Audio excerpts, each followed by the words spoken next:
ఇప్పుడు దుగ్గిరాల సమాచారాన్ని తెలుసుకుందాం. ఇప్పుడు ఆధ్యాత్మిక సమాచారాన్ని వీక్షిద్దాం.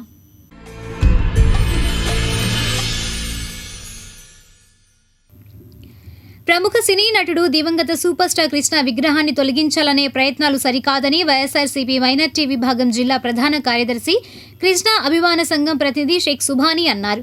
దుగ్గిరాల ముర్తుజానగర్లో మంగళవారం మీడియా సమావేశం నిర్వహించారు. ఈ సమావేశంలో కాకా వెంకటేశ్వర్లు, షేక్ బాజీ పాల్గొన్నారు. ఈ సందర్భంగా సుభానీ మాట్లాడారు.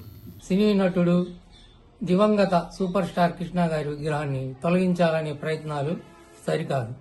భీమవరంలో హీరో కృష్ణ విగ్రహం ఏర్పాటుకు ప్రభుత్వ అనుమతులు తీసుకుని పట్టణ నిబంధనల ప్రకారం 2 ఏళ్ల కిందట పార్కు వద్ద ఏర్పాటు చేశారు. గత వైఎస్ఆర్ కాంగ్రెస్ పార్టీ ప్రభుత్వం హయాంలో సుప్రీంకోర్టు మార్గదర్శకాలు, జిల్లా స్థాయి కమిటీ అనుమతులు ఇవ్వడంతో సుమారు 16 లక్షల రూపాయలతో సుందరంగా తీర్చిదిద్దారు. అయితే విగ్రహాన్ని తొలగించాలని 3 రోజుల క్రితం అధికారులు నోటీసులు ఇవ్వడం దారుణం. గత అనుమతులకు విరుద్ధంగా నోటీసులు ఇవ్వడంపై హైకోర్టు విగ్రహం తొలగించకుండా స్టే ఇవ్వడం జరిగింది. పార్కు కమిటీ ఒత్తిడితో అధికారులు ఇలా చేశారని ఇటువంటి చర్యలు విరమించుకోవాలి. కృష్ణా గారు లేని లోటు ఇంకా ఏ హీరో తీర్చలేరు.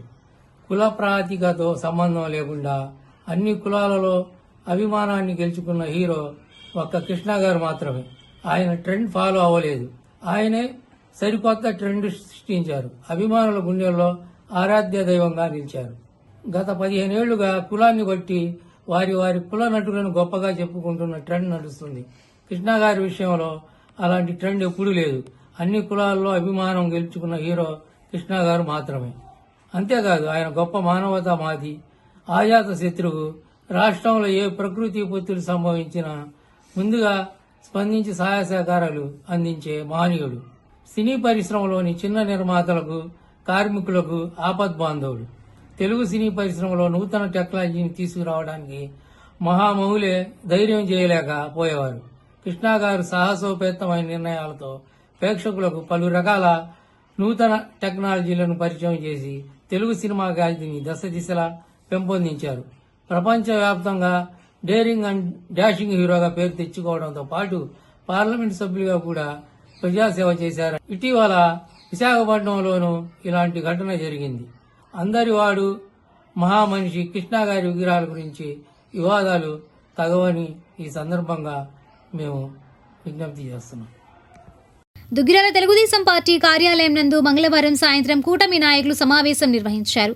ఈ సమావేశానికి ముఖ్య అతిథిగా టొబాకో బోర్డు చైర్మన్, బీజేపీ నాయకులు చెడిపూడి యశ్వంత్ హాజరయ్యారు. ముఖ్యంగా ఈ నెల 25న అమరావతిలో మాజీ ప్రధాని అటల్ బిహారీ వాజ్పేయి విగ్రహ ఆవిష్కరణ సందర్భంగా సమావేశం ఏర్పాటు చేశారు.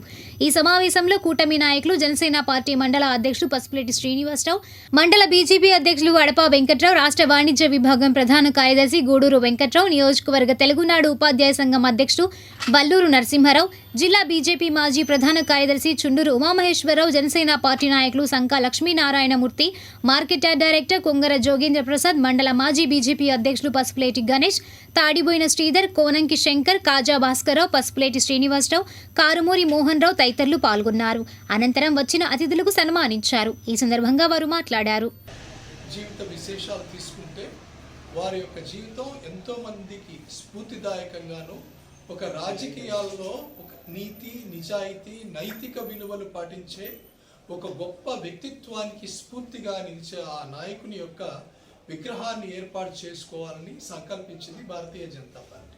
మాధవ గారి ఆధ్వర్యంలో ఈ నెల 11వ తారీఖు నుంచి 22వ తారీఖు వరకు రాష్ట్రంలోని వివిధ ప్రాంతాలలో, ముఖ్య ప్రాంతాల్లో ఇప్పటి వరకు 19 విగ్రహాలు, కాంస్య విగ్రహాలు ఆవిష్కరించుకోవడం జరిగింది. ఈ 19 విగ్రహాలలో మనం అందరం కూడా కూటమి పార్టీలు అన్నీ కలుసుకొని ఈ గొప్ప, అంటే ఒక వైభవమైనటువంటి గొప్ప నాయకుని యొక్క విగ్రహాల ఆవిష్కరణలో ప్రతి ఒక్కరిని కూడా మనం కలుపుకొని కూటమి పార్టీలు అందరూ కలిసి పనిచేస్తున్నారు. అలా లోకల్గా ఉన్న నాయకులు, మంత్రులు, ఎమ్మెల్యేలు అందరితో కలిసి పనిచేస్తున్నారు.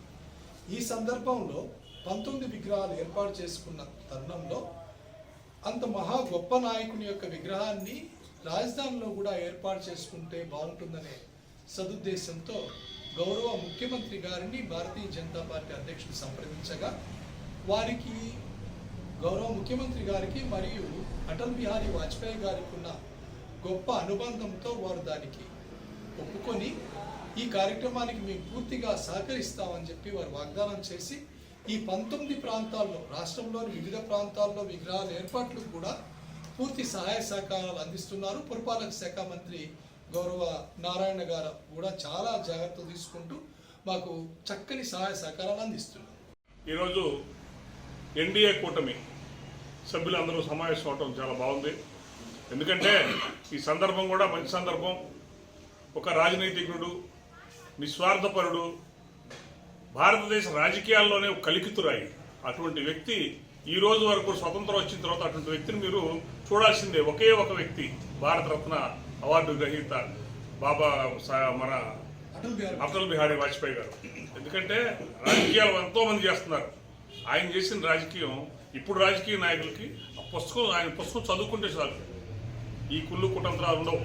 చక్కటి మంచి వాక్శుద్ధితో పార్లమెంట్లో ఆయన వాక్శుద్ధి చెబుతుంటేనే అసలు వినబుద్ధి అయ్యేది, చక్కగా నవ్వుతూ ఉండేది. అంత చక్కగా మంచి వాతావరణంలో ఆయన మంచి రాజకీయ నీతిజ్ఞుడు. ఆయన మన భారతదేశానికి కూడా ఎంతో మంచి పనులు చేశాడు. స్వర్ణ చతుర్భుజి కార్యక్రమాన్ని భారతదేశంలో ఏ అవసరాలు ఉన్నాయి కూడా ఆ 5 సంవత్సరాల్లో చాలా మంచి పనులు చేసిన వ్యక్తి. అప్పుడు కూడా మనం అందరూ గుర్తుండే ఉంటుంది. అప్పుడు కూడా తెలుగుదేశం పార్టీ ఎన్డీఏలో కలిసే ఉంది. అప్పుడు కూడా మన 99 నుంచి 2004 వరకు ఎన్నో మంచి కార్యక్రమాలు రాష్ట్రాన్ని అభివృద్ధి పదంలో నడుపుకున్నాం కలిసి ఉన్న రాష్ట్రం అప్పుడే. కాబట్టి అందరూ ఆయన మీద మంచి భక్తితో అంటే ఆయన మీద ఆయనకు గౌరవం ఇవ్వాల్సిన అవసరం ఎంతైనా ఉంది. 25వ తారీఖు వెంకటపాలెం దగ్గర ఏర్పాటు చేసి ఆ విగ్రహావిష్కరణకి అందరూ హాజరవ్వాలని చెప్పి ఈ వేదిక పూర్వకంగా నేను అందరూ చెప్తున్నాను. ఒక గొప్ప వ్యక్తి, మహామేధావి, ఒక కవి, మన భారతదేశాన్ని ఏకఛత్రాధిపత్యంగా కొంతకాలం పరిపాలించినటువంటి మన అటల్ బిహారీ వాజ్పేయి గారు ఈ రోజున ఆయన 101వ స్వర్ణ జయంతి కార్యక్రమానికి ఒక విగ్రహాన్ని ప్రతిష్ఠించడం రాజధాని గ్రామంలో. దానిలో భాగంగానే అన్ని పార్టీలు కలుపుకెళ్లే దిశగా జనసేన పార్టీని, అందులో మాకు బీజేపీ పార్టీతో ఫస్ట్ నుంచి మనం పొత్తులో కొనసాగుతూ ఉన్నాం. అదేవిధంగా స్ఫూర్తితోనే ఈ రోజున ప్రధానమంత్రి గారి విగ్రహాన్ని ఆవిష్కరించే భాగ్యం మాకు కల్పించడం అనేది, దానిలో భాగం కల్పించడం అనేది చాలా గొప్ప. వాజ్పేయి గారి విగ్రహ ఆవిష్కరణలో బాగా కల్పించడం గొప్ప అదృష్టంగా భావిస్తున్నాం. ఎందుకంటే ఈ రోజున మనం ఇంత సుభిక్షంగా ప్రయాణం చేస్తున్నాం అంటే భారత మాజీ ప్రధాని అటల్ బిహారీ వాజ్పేయి గారి కృషి ఎంతో ఉంది. ఎందుకంటే మనం జాతీయ రహదారులను అనుసంధానం చేసినట్టు ఘనత ఆయనకే చెప్తుంది. ఎందుకంటే మనం ఈ రోజున ఇన్ని వేల కిలోమీటర్లు నేషనల్ హైవేస్ నిర్మించుకోవడం అనేది ఆ రోజున మన మహాప్రధాని వాజ్పేయి గారు చేసినటువంటి కృషి. ఆయనే కొంతకాలం నుండి నదులు అనుసంధానమయ్యే వ్యాఖ్యలు మనం విన్నాం. అలాంటి గొప్ప వ్యక్తిని రోజు స్మరించుకోవడం అనేది మనం నిజంగా గర్వించదగ్గ విషయం. దీనిలో మాకు అవకాశం కల్పించిన భారతీయ జనతా పార్టీ మిత్రులకి, తెలుగుదేశం పార్టీ నాయకులు అందరికీ పేరుపేరున కృతజ్ఞతలు తెలియజేస్తూ మా వంతు కృషిగా మేము ఈ మహత్ కార్యంలో పాల్పంచుకుంటామని మిమ్మల్ని అందరినీ వేడుకుంటూ కృతజ్ఞతలు. Thank you. భారతరత్న మాజీ ప్రధాని మహనీయులు గౌరవనీయులు శ్రీ వాజ్పేయి గారి విగ్రహావిష్కరణ నిమిత్తం జన సమీకరణకు కానివ్వండి, లేదా ఆయన సేవలు శ్లాఘించడానికి కానివ్వండి, ఆయన చేసినటువంటి దేశానికి చేసినటువంటి మంచి పనులు, ఆయన యొక్క నడవడిక, ఆయన యొక్క మార్గదర్శనం మరొకసారి గుర్తు చేసుకోవడానికి విచ్చేసినటువంటి గౌరవ అతిథులు tobacco board chairman Shri Yashwant గారికి హృదయపూర్వక ధన్యవాదాలు తెలుపుకుంటూ, ఏ సందర్భంగా అయితే యశ్వంత్ గారు వచ్చి ఉన్నారో ఆ సందర్భాన్ని పురస్కరించుకుని మహనీయులు శ్రీ వాజ్పేయి గారి విగ్రహావిష్కరణకి మండలం నుండి పెద్ద ఎత్తున జన సమీకరణ చేపడతామని మాట ఇస్తూ, అదే సందర్భంగా ఒక మహనీయుడు అంటే ఎలా ఉంటాడంటే వాజ్పేయి గారిని చెప్పుకోవచ్చు.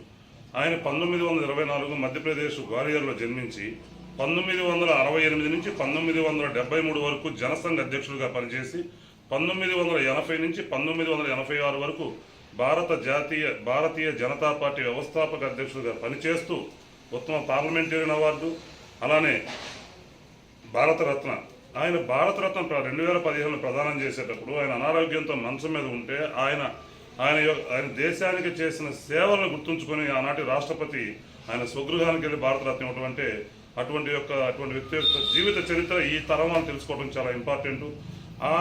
అటువంటి మహనీయుని యొక్క జీవిత చరిత్రను తెలుసుకోవడానికి కూటమి ప్రభుత్వ ఆధ్వర్యంలో ఈనాడు ఆంధ్రప్రదేశ్ రాష్ట్ర రాజధాని అమరావతిలో ఆయన యొక్క విగ్రహం ఏర్పాటు చేయడం రాష్ట్ర ప్రజలందరికీ సంతోషదాయకం మరియు దేశ యువతకి ఆయన యొక్క జీవితాన్ని మార్గదర్శకంగా చేసుకోవాలని ఆశిస్తూ ఈ కార్యక్రమానికి చేసిన కూటమి నాయకులందరికీ మరియు గౌరవనీయులు ఏఎంసీఆర్ చైర్మన్ డైరెక్టర్ జోగేంద్ర ప్రసాద్ గారికి మరియు జనసేన మండల అధ్యక్షులు శ్రీ కొసిపిరెడ్డి శ్రీనివాస్ గారితో కలిసి కూటమి ప్రభుత్వం యొక్క ఐక్యతకి నిదర్శనంగా జన సమీకరణ చేసి ఆ విగ్రహావిష్కరణకి మా వంతు సహాయం చేసి మేమందరం కలిసి ఆ మహనీయుల సేవలు శ్లాఘనీయంగా చెప్పుకుంటాం ఆశిస్తూ ఈ కార్యక్రమానికి గ్రామం పర్యటనకి ఇచ్చేసి ఉన్నారు.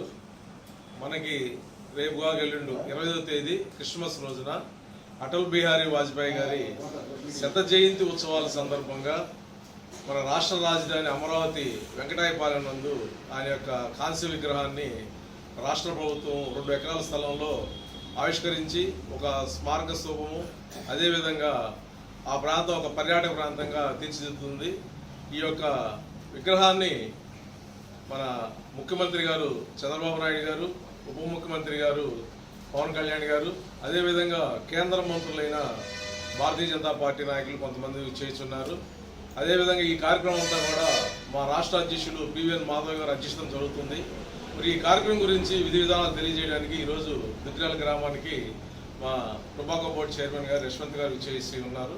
వారిని ఈ కార్యక్రమం గురించి విధి విధానాలు తెలియజేయవలసిందిగా కోరుతున్నాను. ఈరోజు ఈ సమావేశానికి విచ్చేసినటువంటి ప్రతి ఒక్కరికి నమస్కారం తెలియజేసుకుంటూ, మాజీ ప్రధాని అటల్ బిహారీ వాజ్పేయి గారి కాంస్య విగ్రహాన్ని మన రాష్ట్రంలో ఏర్పాటు చేసుకోవడం అనేటువంటిది ఎంతో సుదీనంగా మనం భావించాలి. ఎందుకనంటే ఆనాడు వాజ్పేయి గారు దేశ అభివృద్ధిలో ఒక ప్రధాన పాత్ర వహించారు. అలాగే ఎన్నో దేశాలు వ్యతిరేకిస్తున్నప్పటికీ కూడా అణుశక్తి ప్రయోగంలో నేను ముందుండి చేస్తాను అని చెప్పేసి నిర్వహించినటువంటి మంచి రాజనీతిజ్ఞుడు. అలాగే ఆయన ఒక గొప్ప కవిగాను, మంచి సంఘ సంస్కర్తగాను ఎన్నో విధాలుగా దేశానికి ఆయన ఆదర్శంగా ఉన్నటువంటి వ్యక్తి. అటువంటి గొప్ప వ్యక్తులను ఈనాటి తరానికి గుర్తు చేయాలనే ఉద్దేశంతో ఎన్డీఏ కూటమి ఈ ప్రత్యేకమైనటువంటి కార్యక్రమాన్ని నిర్వహించడం అనేటువంటి చాలా గర్వకారంగా ఉంది. అందరికీ ప్రత్యేక ధన్యవాదాలు.